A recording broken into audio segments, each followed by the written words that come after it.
এমন কিছু লোক আছে যাদের উপর আল্লাহ তাআলা রেগে যান। কিছু মানুষ অজান্তেই এমন কিছু কাজ করে ফেলে যার ফলে মহান আল্লাহ তাআলা তার ওপর ক্রোধান্বিত হয়ে যান।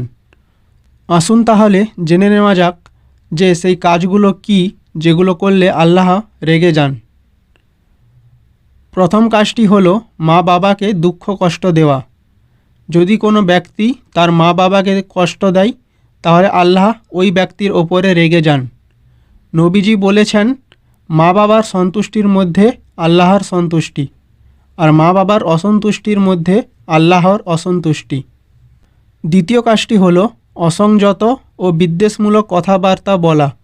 যদি কোনো ব্যক্তি সবসময় গালাগালি করে এবং সবসময় অন্য মানুষকে অপমানজনক কথা বলে তাহলে সেই ব্যক্তির ওপরে আল্লাহ তাআলা রেগে যান।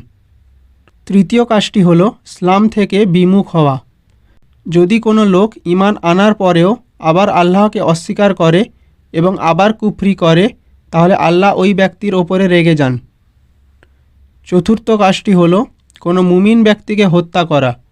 যদি কেউ ইচ্ছাকৃতভাবে কোনো মুমিন ব্যক্তিকে হত্যা করে তাহলে তার থাকার স্থান হবে জাহান্নাম।